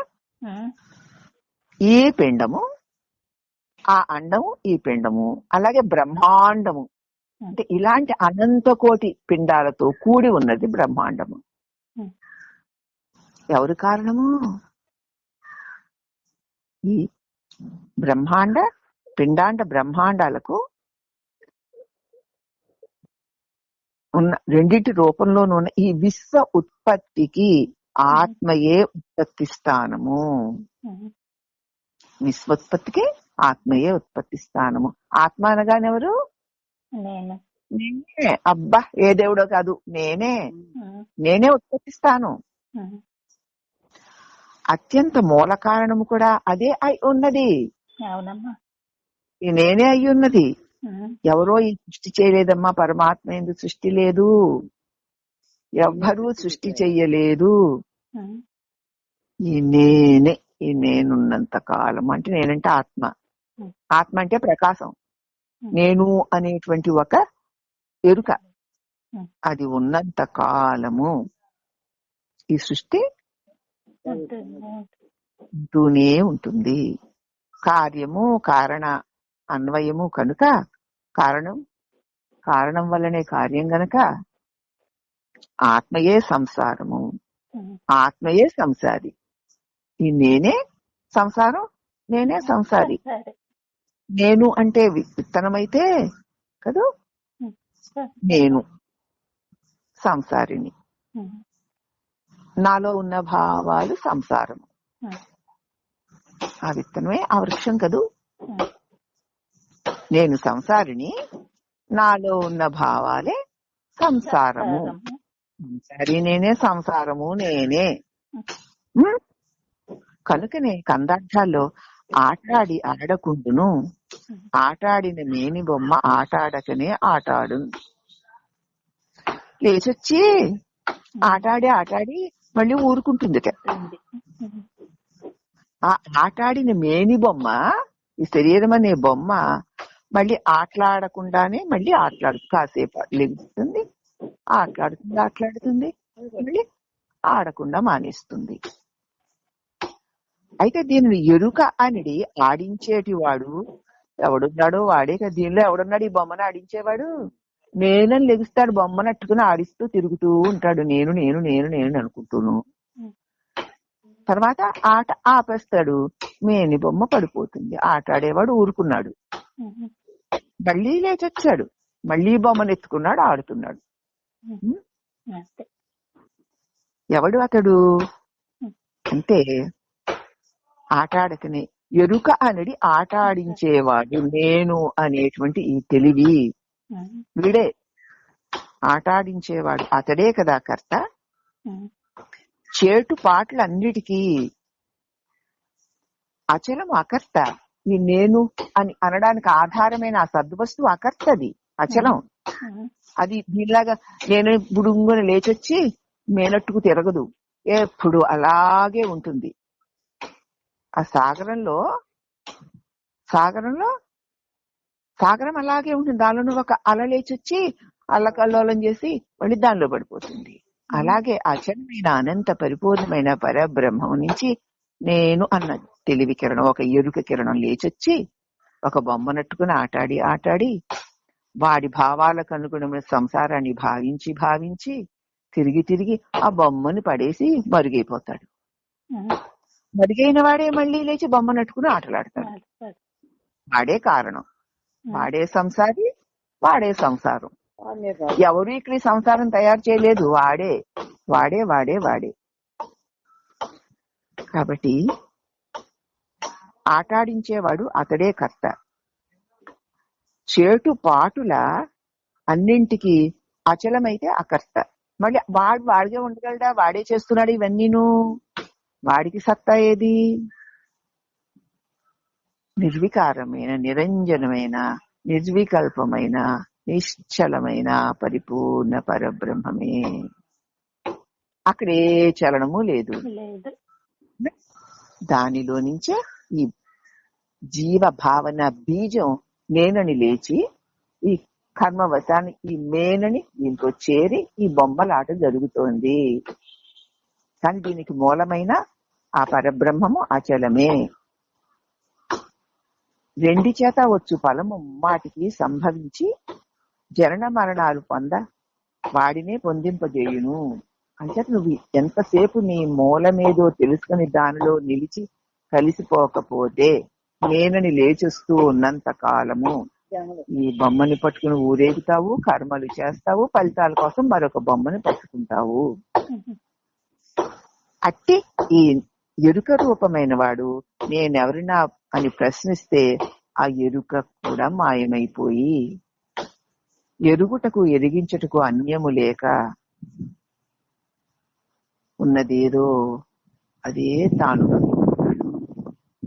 అంటున్నారమ్మ ఇక్కడ కృష్ణదేశకేంద్రుల వారు. ఈ రకంగా ఈ త్రివిధ రూపములుగానున్న సంసారము అనే అరణ్యంతో ఎందుకు పోల్చారండి అంటే, సేద్యం అనేది ఎన్నడూను ఎరుక తుప్పలతోనూ తుమ్మలతోనూ ఉన్న మాత్రమున అది అడవియే అగును గాని అరణ్యం అవదు కదా. అది ఆయన ఇప్పుడు వస్తున్న సబ్జెక్ట్ లోకి. మరి ఈ 3 రూపాలుగా ఉన్న సంసారాన్ని అడవితో ఎందుకు పోల్చారు స్వామి అంటే, సేద్యం అనేది ఏనాడు ఎరుగక ఇది అవునా కాదా, ఇది సత్యమా, ఇది అసత్యమా, ఇది నిజమేనా, దీనిలో నాదన్నది ఏదైనా ఉందా, ఈ నేనన్న నేనెవరా, నాదే అయితే అది నాకు ఉండకుండా ఎలా పోతుంది, నిన్న ఎవరిదో ఈవేళ నాదవుతుంది, ఈవేళ నాది మరొకరిదవుతుంది, ఇది అసలు ఏమిటిదని ఒక్క క్షణము కూడా దీనిని గురించి విచారణ వివేకము లేకుండా నేను అనడం, సరియనా అనుకోవడం, పలానా అనుకోవడం, ఈ పనులు ఆ పనులు వాసనలు ఆడించినట్టు చేసేస్తూ పోతూ ఎప్పుడూ సేద్యమే లేదు. దానికే భగవద్గీత చెప్తాడు, వ్యవసాయాత్మిక బుద్ధి ఏకే హక్కురు నందన బహుశాఖ అనంతాస్య బుద్ధయో వ్యవసాయ. అనేక శాఖలుగా అనంతాలుగా బుద్ధి వాసనానుకూలంగా విస్తరించి ఉన్నటువంటి దానిని నీవు వ్యవసాయాత్మక బుద్ధి చక్కటి సేద్యం చేసి దానిలో ఉన్నటువంటి కాని వాటిలన్నిటినీ తొలగించుకుంటూ పోతే ఇప్పుడు అది చక్కటి శుద్ధమైన స్థితిని చేరుతుంది అని అర్థం. అవునా? ఏనాడు కూడా ఇగో సేద్యం లేక తుప్పలతోని తుమ్మ ముళ్ళతోని ఉంది అది. ఆ లోపల తుప్పలంటే అక్కడ బయట అడుగు కనపడి చూడకండి. మీ లోపల అనేక రకాల వాసనలు, ఇష్టాలు, అయిష్టాలు, రాగాలు, ద్వేషాలు, పుణ్యాలు, పాపాలు, ఆహాలు, ఓహోలు, కిచ్చీలు, చాచాలు, ఇవన్నీ తుప్పలు.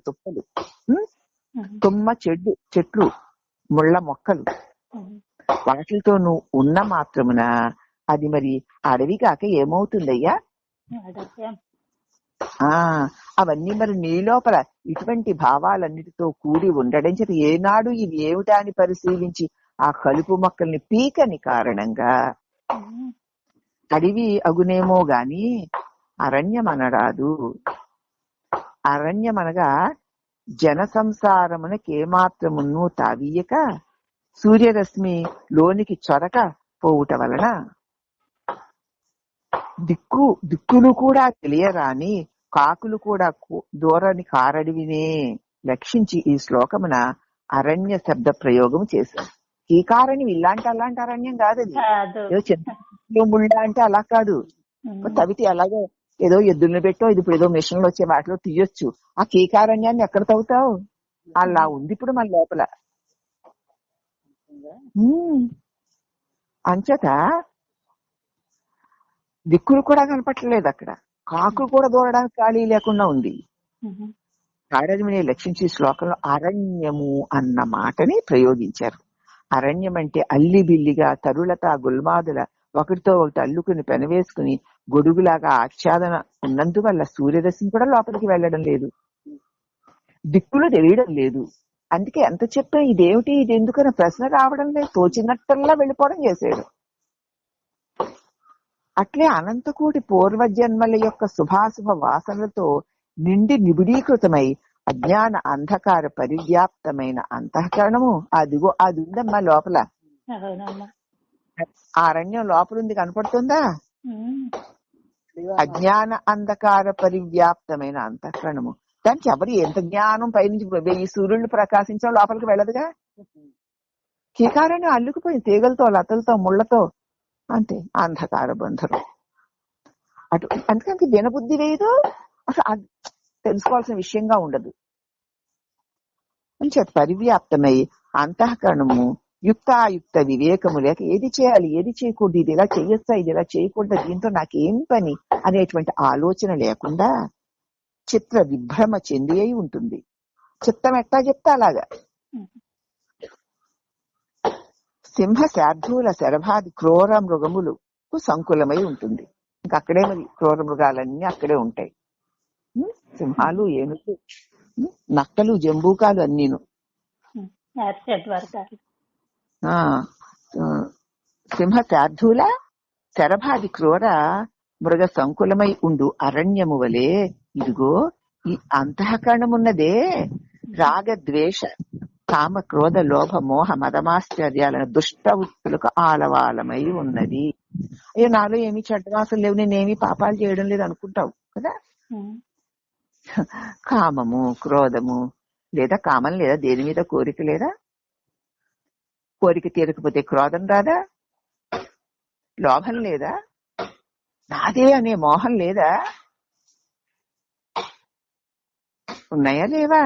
లేనట్టుంటాయి అంతే. మదము మాసు నాకే, నన్ను ఎవరేమంటారు, నా ఇష్టం, మదం అదే. మాత్సర్యం తనకి లేనిది ఇతరులలో ఉంటే తట్టుకోలేక మాత్సర్యాన్ని చూపించి ఈర్ష్య కక్కుతూ ఉంటారు. ఇదే మాత్సర్యమే. మరి ఇవన్నీ లోపల ఉంటాయి, కనపడవు.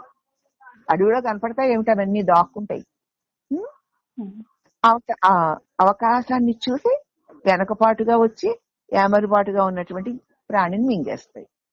అలాగే మనం కూడా వాటికి అలాగ తెలియకుండా వెనకమాటుగా వచ్చి వేటాడుతున్నటువంటి సింహంలాగో పులికి బానిసలం అయిపోయినట్లుగా మన రాగద్వేషాది అరిషడ్ వర్గాలు అనేటువంటి శత్రువులకి లొంగిపోతున్నాం. లోపల ఉన్నారు అరిషడ్ వర్గాలు అనేటువంటి అది దానిలోనే ఉంది తత్వసారంలో.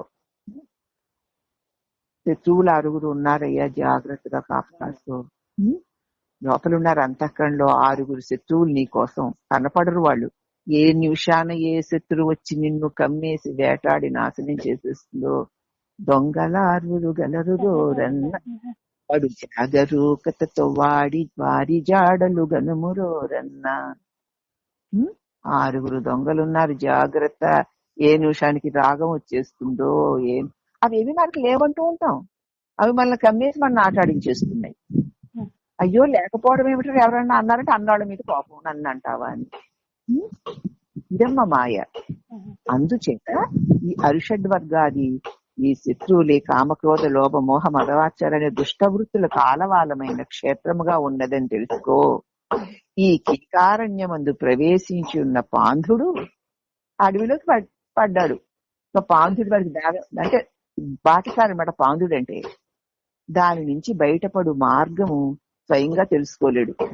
అసలు ఎటు నుంచి ఎలా వెళ్ళాలో వాడికి తెలియదు. తెలుసుకోలేక ఎలాగ తల్లడిల్లిపోతూ ఉంటాడో ఈ సంసార అరణ్యమును ప్రవేశించిన జీవుడు బయటపడే మార్గమును స్వయంగా గుర్తించలేకున్నాడు. మనకు తెలియదు, మనకు తెలిసిందనుకుంటాం, తెలుసని వెళ్ళిపోతాం ఏదో దారిలో, అక్కడ దేని నోట్లో బలైపోతూ ఉంటాం. ఇక్కడ ఒక్కసారి చూడు, చూడకపోతే రక్షించేవారెవరా అని వెతుకు. ఎప్పుడు ఆర్తితో రక్షించండి నువ్వు ప్రార్థన చేస్తావో అప్పుడు దారి తెలిసిన వాడెవడో ఒకడు రాకపోడు, నిన్ను సరైన మార్గానికి తీసుకు వెళ్ళకపోడు. నీ సొంత ప్రయత్నాలు సొంత నిర్ణయాలు చేసుకుని ఇష్టం వచ్చినట్లు వెళ్ళావంటే ఇంకా ఎటువంటి చోట చిక్కు పడిపోతావని నీకు తెలియదు. కాబట్టి ఆ మార్గం సరిగా గుర్తించలేడు. అరణ్యమునకు అనేకములకు కాలిబాటలు లీలగా కనిపిస్తూనే ఉంటాయి, కానీ అవి అన్ని ఆ అడవి యందు క్రూర మృగములతో పాటే నివసించుటకు అలవాటు పడిపోయి ఉన్నటువంటి చెంచుల ఎరుకల మొదలగు ఆటవికులు ఆ అడవి యందే గల ఒక ప్రదేశము నుండి మరొక ప్రదేశానికి సంచారం చేయడంలో ఏర్పడిన దారులే గాని అవి అడవి బయటికి చేర్చే మార్గాలు కావు. ఆ అడవిలో ఒక గుడిసి నుంచి ఇంకో గుడికి వెళ్ళడానికి దారిలో ఆ దారంటే ఒక దారంటే పట్టుకుని వెళ్ళామంటే అక్కడ ఇంకోటి ఏదో కనపడుతుంది, కానీ అడవికి బయటికి వెళ్ళేటువంటి దారులు అక్కడ కనపడవు. అంటే మనం వెళ్లే మార్గాల్లో అది ఇంత బాగుంది, వీళ్ళెంత బాగా చెప్పారు, వాళ్ళంత బాగా చెప్పారు అనుకుంటూ పోతావే తప్ప నేను జన్మ పరంపర నుంచి విడిపించవు. అంచేత చెంచుల ఆటవికులు ఒక ప్రదేశం అది వెళ్తారు, ఏర్పడినవే గాని అవి అడవిని దాటించే మార్గాలు కావు. అట్లే పురుష ప్రకృతులలో కూడిన ప్రకృతి పురుషులతో కూడిన ఈ అనాది సంసారమునందు జన్మాంతరాలు, లోకాంతరాలు లేక సాలోక్యాది పంచముక్తులు జీవుని చేర్చగల మార్గములు మాత్రమే అయి ఉన్నాయి. అక్కడక్కడికి తీసుకెళ్తాయి తప్ప మోక్షాన్ని మాత్రం ఇవ్వలేవు. ఆ ఘోర అరణ్యంలో తిరుగుతూ ఉండు కోయలు, బోయలు, చెంచుల్లాగా ఇదిగో ఈ జీవులు కూడా ఈ ఘోర సంసారంలోనే తిరుగుతున్నారు. అర్థమవుతుందమ్మా? అడవి వారు పోలేకపోతున్నారు, సంసారం అనే అరణ్యాన్ని దాటిపోలేకపోతున్నారు. పోవు మార్గమును ఎరుగరు వారి. కానీ వారిలోనే పుట్టి పెరిగిన కొందరు ఆటవికులు మాత్రము ఆ అరణ్యం నుంచి బయటకు పోవు మార్గమును చక్కగా పరిచయం అయిన వారి వలే ఉంటారు. కొంతమంది ఉంటారు వాళ్ళలోనే, మళ్ళీ అందరూ వెళ్ళరు, కొంతమందికి మాత్రమే అడవిని దాటి వెళ్లేటువంటి మార్గం తెలిసిన వారే ఉంటారు. అలాగే పుట్టుట గిట్టుట లేకను పుట్టిగిట్టడి ఎరుక కోడి ఎరుగకన్ చెట్టు వలే కదలకుండు బట్టబయలును ఎరుక చేత భావించి ఎరుగలేక సేవించిన అచల ఋషులు బహు కొద్ది మందే ఉన్నారు. అందరూ ఆ మార్గాన్ని, ఈ సంసారం అనే అడవిని దాటి వెళ్లే మార్గాల్ని ఎరిగిన వారు ఏ కొద్ది మందో ఉంటారు. అటువంటి ఆ కొద్ది మందిలో ఏ ఒక్కరిని నువ్వు ఆశ్రయించి ఆ ఒక్కరు చూపించిన మార్గం వెంట వెళ్ళిపోయావంటే ఆ రెండు నుంచి బయటపడిపోతావు. తాము ఆశ్రయించిన వారి అందలి జ్ఞానాగ్నిని మహోజ్వలంగా ప్రజ్వలింపచేసి సంసార ఘోర అరణ్యమును జ్ఞాన దావాలము చేత భస్మీపట్లం చేస్తారు. సంసారం అనేటువంటి మహోజ్వలంగా ఉన్నటువంటి ఈ దావానలాన్ని చక్కగా జ్ఞానాగ్ని, ఇదిగో ఇది అసత్యం, ఇది అసత్యం, ఇది కాదు, ఇది కాదు, ఇది కాదు, అసలు దీని జోలికి వెళ్ళకు, అసలు నీకు దాంతో పని లేదు, అసలు నువ్వెవరివి, నువ్వుంటే నీవన్నీ ఉంటాయి, నువ్వు లేకపోతే ఇవేమీ ఉండవు, అసలు నువ్వెవరివో చూడు, నీకు పాపపుణ్యాలతో పని లేదు కదా, నీకు ధర్మాధర్మాలతో పని లేదు, అవన్నీ దేహ సంబంధమైనవి, లోక సంబంధమైనవి. ఇప్పుడు నీకు మళ్ళీ దేహం అక్కర్లేదు అంటే అవన్నిటిని వదిలే, సర్వధర్మాన్ పరిత్యజ్య మామేకం శరణం వ్రజ. ఇన్ని ధర్మాలు, ఇన్ని నీతులు, ఈ గుణాల యొక్క విభజనలు, అన్ని శ్రద్ధలు, ఈ శ్రద్ధల యొక్క విభజనలు అన్నీ చెప్పి ఆఖరికి వీటన్నిటికీ మూల కారణం పరమాత్ముడనైన నేనే. అట్టి నన్ను ఆశ్రయించడం అన్న ఒక్క పని చేయి చాలు, మిగతా అవన్నీ వాటికి అవే తొలగిపోతాయి. అట్టి నేను నీ హృదయంలో ఉన్నాను. అటువంటి నేను అచలుడనై, నిర్వికల్పుడనై, నిరాకారుడనై, శాంతుడనై, ఆనంద స్వరూపుడనై ఉన్నాను. అట్టి నాయందు నువ్వు స్థిరంగా ఉండు, కల్పనలు చేసుకోకు, భావనలు చేసుకోకు, ఊరికే ఉండాలాగా నన్ను పట్టుకొని, ఆ ఊరికే ఉండడమే నన్ను పట్టుకొని ఉండడం, అలా ఉంటూ సర్వధర్మాన్ని వదిలేయి. అది ఏ శరీరం ఏ క్రియలు చేయడానికి వచ్చిందో ఆ క్రియలు, ఆ ప్రకృతి, ఆ ప్రారంధము జరిపించేసుకుంటాయి. ఇప్పుడు కూడా నువ్వేమీ చేయడం లేదు అసలు. అది అలా అలా అలా అలా అయిపోతుంటే నేనే చేసేస్తా ఇలా అనుకుంటున్నావు. అసలు నువ్వెప్పుడు చేయడం లేదు. శరీరం వచ్చింది కాబట్టి దాని ప్రారంభవశాన్ని ఎప్పుడెప్పుడు ఏది ఎలా ఎలా జరగాలో అలా అలా అలా అలా ప్రకృతే నడిపించుకుంటూ పోతుంది. అయితే ఆ ప్రకృతి కూడా శక్తి లేదు, ఆ శక్తి కూడా అనంతుడైన నా నుంచే దానికి ప్రసరిస్తుంది. అప్పుడు ఇప్పుడు నన్ను అంటుకోనుండు.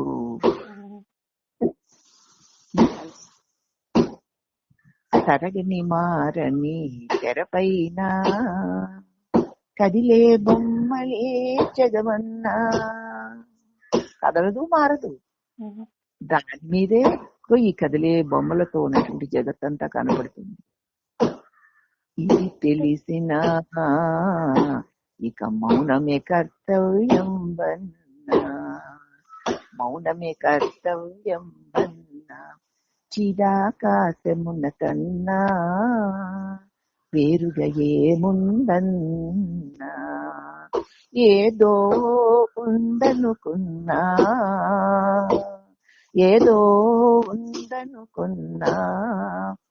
ఎంచి చూడ అది సున్నా,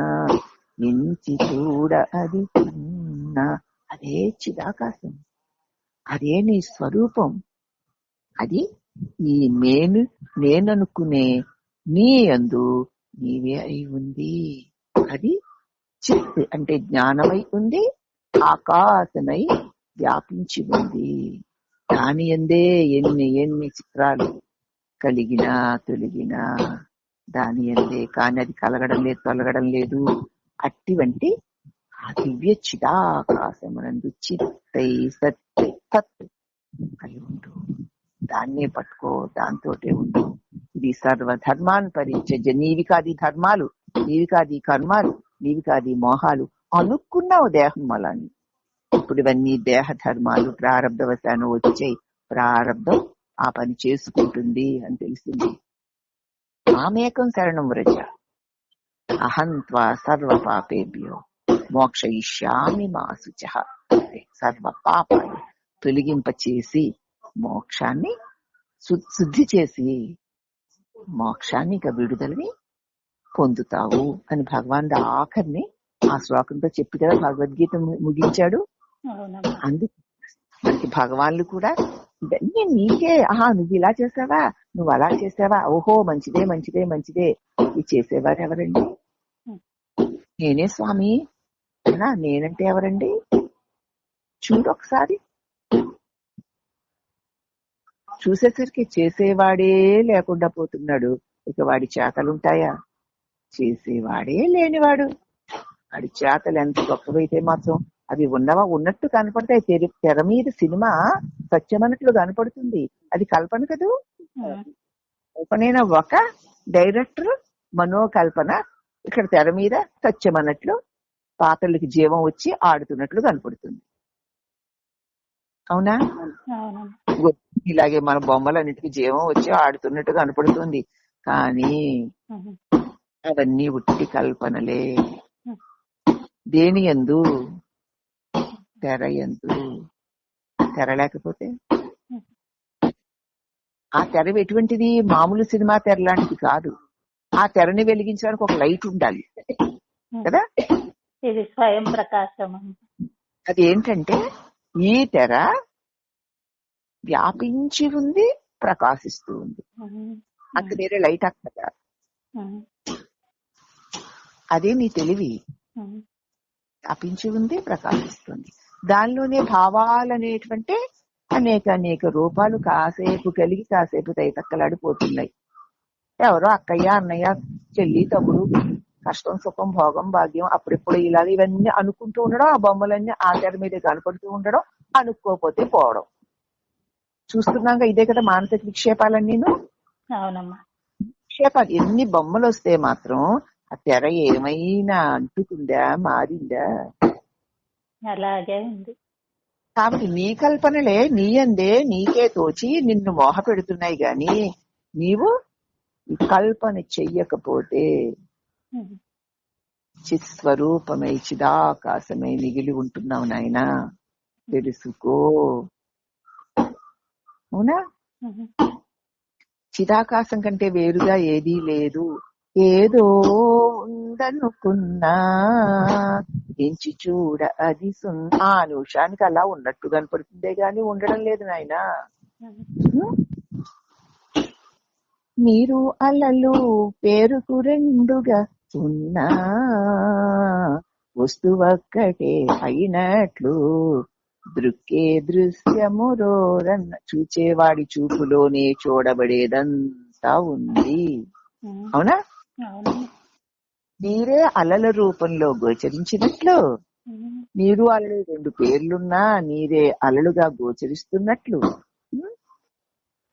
దృక్ చూచేవానిలోనే చూడబడే దృశ్యమంతా ఇమిడి ఉంది. దృక్కు నీరు అలా ఒకటే అయినట్లు దృక్కు చూసే నేను చూడబడేది. నాలోనే భావన ఉంటే ఉండి భావన లేకపోతే పోతోంది. కాబట్టి రెండు వేరు కాదు. తెలుస్తోందా? కామకర్మలు కష్ట సుఖాలు గట్టి అనుభవాలే అయినా భరించలేని బాధలండి బాబు. చచ్చేంత బాధ ఉంటుంటే, భరించలేని రోగం ఉంటుంటే ఏమీ లేదంటారేమిటి? ఉందమ్మా. అలాగే పెద్ద పెద్ద కష్టాలు, ఓర్చుకోలేని కష్టాలండి ఏమంటారేమిటి? ఉన్నాయి. గట్టి అనుభవాలే. సుఖాలు భోగాలు ఆహా వర్ణించడానికి దేవేంద్ర భోగాలు ఉన్నాయి. గట్టి అనుభవాలే అయినా ఉన్నాయిలే. కలలోతో చిన్న అనుభవముల వలే అవికల్పనలేరోరన్నా. కలలో ఎన్ని అనుభవాలు పొందలేదు కనుక ఇలాంటి అనుభవాలు ఉన్నాయా? మరి పెద్ద దుఃఖాలు వచ్చాయి. అప్పుడు అవి సత్యాలనుకుని పడి దొర్లి గుండెలు పగిలి ఏడ్చాంగా. ఇప్పుడేవి గొప్ప సుఖాలు వచ్చాయి. మరి ఇప్పుడు అవేవి కల్పనలు కాకపోతే అవి తొలగిపోతాయా చెప్పు? నేను నాది అది ఇది అనొచ్చు నానా భేదాలున్నా. మరి నేను నాది అది ఇది అనుకోకుండా పనులు ఎలా అవుతాయండి? నేను నాది అది ఇది అనొచ్చు నానా భేదాలున్నా అఖండమగు చిదాకాశమున హద్దులు బూటకమన్నా. ఆ చిదాకాశంలో హద్దులు ఎలాగ లేవో నేను నాదిలు కూడా ఊరికే అలా ఉన్నట్టు కనపడతాయి అంతే. నేను లేదు, నాది లేదు. అవునా? నేనుంటే నాదిగా ఉన్నది ఎంతసేపు ఉంటుంది కనుక ఈ నేను మాత్రం ఎంతసేపు ఉంటుంది? ఈ నేను లేకపోయినా నాది లేకపోయినా అఖండమైన చిదాకాశంలో నేను నాదన్న హద్దులు లేవు సుమా. అందుకే చిదాకాశమున కన్నా వేరుగా ఏముందన్నా అంటూ మాటి మాటికి గురువులు తమ నిజ అనుభవాన్ని అనేక కోణాలతో నువ్వు చిదాకాశానివిరా. నీ బుద్ధిలో ఉన్నటువంటి పరమాత్మ ప్రకాశం వల్ల ఇవన్నీ నీ చేత తెలియబడుతున్నాయి. పుట్టి ఊహ తెలిసినప్పటి నుంచి ఎప్పుడు దాకా నీకు తెలియబడుతూ నీకు కలిగినట్లు కనిపిస్తున్నవి ఏవి ఇప్పుడు లేవు చూడు. ఇప్పటికి కూడా అది ఎప్పటికి కూడా ఉండవురా నాయనా. అనవసరమైన మోహాల్లో పడి మళ్ళీ జన్మల్లో చిక్కుకోకు. నువ్వు చిదాకాశముగా ఉండు. మాటికి ఉన్నాను, ఎరిగి ఉన్నాను. ఉండడం సత్యకే, ఉన్నాను ఎరిగి ఉండడం చిత్. అంతే. అది చిదాకాశమై ప్రకాశించడం. కాబట్టి సదా చిదాకాశమై ప్రకాశిస్తూ ఉండడానికి మిగిలిన జీవితంలోని ప్రతి క్షణాన్ని అలా అయితే వ్యవహారాలు ఊరికే అలా అలా నడుస్తుంటే ఇప్పుడు ఇది ఇంతే, ఇప్పుడు ఇది అంతే, గొప్ప అయినా సరే తప్పు అయినా సరే ఎత్తు అయినా సరే ఆ నిమిషానికి అలాగే విధిలో లేకపోతే మనం ఏం చేయగలమమ్మా, మనం చేసాం అనుకోవడం మళ్ళీ మహామోహం. పైగా దాని ఫలితం అనిపించడానికి మళ్ళీ పుట్టాలి. ఆ ప్రేరణ ఈశ్వరుడు కలిగిస్తాడు. ఆ క్రియ తెలియని ద్వారా ఈశ్వరుడు చేయిస్తాడు. అప్పుడు ఆ సంఘటన జరుగుతుంది. లేకపోతే ప్రేరణ కలగకపోతే, దేహం కదలకపోతే క్రియ ఉండదు. కాబట్టి క్రియ కలగాలంటే దేహం కదలాలి, దేహం కదలాలంటే ప్రేరణ కలగాలి, ప్రేరణ కలగాలంటే పరమాత్మే జ్ఞాన ప్రకాశం ఉండాలి. మరి ఇక్కడ నేను అన్నవాడు చేసింది ఏముంది? ఏమీ లేదు. కాబట్టి ప్రతి క్రియ, ప్రతి భావన కలిగించి ఆ క్రియ జరగాలనుకున్నప్పుడు ఈశ్వరుడు ఆ భావన కలిగించి భావానికి అనుగుణంగా పరిస్థితిని, పరిసరాలని అనుకూలంగా చేసి ఆ క్రియను ఆయన చేయిస్తున్నాడు. కానీ ఆయన ఏమీ చేయడం లేదు. ఆయన సన్నిధానాలు ఇవన్నీ జరుగుతున్నాయి. నేను చేస్తున్నాను అనుకుంటున్నావు. దానికి మళ్ళీ ఆనందిస్తూ ఉంటావు, దుఃఖిస్తూ ఉంటావు. అయ్యో ఇలా చేసేసాను ఏమిటని ఏడుస్తూ ఉంటావు. ఆహా అంత బాగా చేశానని ఆనందపడుతూ ఉంటావు. అనుకోవడం లేదు అని అన్నాము అంటే మరి ఆనందం ఎలా వచ్చింది? సంతోషం ఎలా వచ్చింది? అనుకుంటేనే సంతోషం వస్తుంది. దుఃఖం ఎలా వచ్చింది? అనుకుంటేనే దుఃఖం వస్తుంది. చేస్తూ మర్చిపోతే ఇంకా దుఃఖం వస్తుంది. ఇందాక ఏదో చూశాను, ఒక మహా జ్ఞాని అనమాట. ఆయన తీరుబాటుగా కూర్చొని ఒక జేబు రుమాల్లోని దానిలో ఉన్నట్టు పోగులన్నీ పీకి పెడుతున్నాడట. ఆయన బ్రహ్మజ్ఞాని. పోగులన్నీ పీకి కింద పడేస్తున్నాడట. ఎవరో ఒకరు చూసి ఏమిటి ఇంత బ్రహ్మజ్ఞాని ఎందుకు ఇలాగా పోగులన్నీ పీకి పెడుతున్నాడు? ఇలా పెడితే అది ఏమైనా మన జ్ఞానులు అలా ఉంటారా, అలా మనం కూడా ఉండాలని అనుకున్నాడు అన్నమాట. అనుకొని ఆయన డైరెక్ట్ గా అడగకుండా ఇంకొక సన్నిహితుడైనటువంటి ఒక జ్ఞానిని అడిగాడు. అతను, స్వామి ఆయన తీర్మాటగా కూర్చొని ఆ జేబు రుమాలులో ఉన్నటువంటి పోగులన్నీ పీకుతున్నాడు, ఎందుకు? అదేదైనా కారణం అంటారు, ఎందుకు పీకుతున్నాడు ఆయన అని అడిగాట. ఓహో, నేను ఎందుకు పీకుతాన్న ప్రశ్న ఆయనకి లేదు. ఆ ప్రశ్న ఆయనది కాదు, నీది అన్నాడు. నీది ఆ ప్రశ్న ఆయనకి. నేను ఒక రుమాల్ యొక్క పోగులు పీకుతున్నాను అని అనుకొని పీకట్లేదు ఆయన, అనుకుంటున్నావు. కాబట్టి జ్ఞాని యొక్క క్రియలో అలాగా ఆ దేహం ద్వారా జరిగిపోతూ ఉంటాయి. నేను అనుకొని చేయడు వాడు. కాబట్టి ఈ దేహం నేను కాదు అని అన్నప్పుడు దాని వల్ల జరిగే పనులు కూడా తనవి చూసే వారికి చేసినట్లు కనపడుతుంది. అక్కడ పెద్ద రుమాలంతా పోగులు పీకి అక్కడ పోస్తున్నాడు, ఏమి చేయకపోవడం ఏంటన్నా మనం అనుకుంటాం. అని అక్కడికి నేను చేస్తున్నాను, ఎందుకు చేస్తున్నాను ఇలాగన్న ప్రశ్నే లేదు. కాబట్టి ఎందుకు దేహం, నేను ఫలానా దేహాన్ని నేను ఇప్పుడు ఈ పని చేస్తున్నాను అని వాడు అనుకోవట్లేదు. వాడి నుంచి జరగాల్సిన పని జరిగిపోతుంది.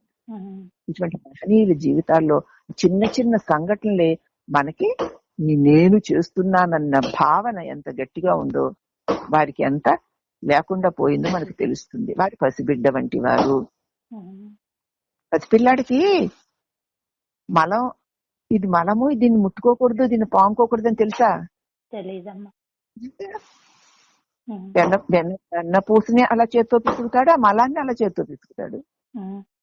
వాడికి నేను చేస్తున్నాను, ఇది మంచిది ఇది చెడ్డదన్న భావన లేదు. కాబట్టి వాడికి దుఃఖము రావట్లేదు, సంతోషము రావట్లేదు.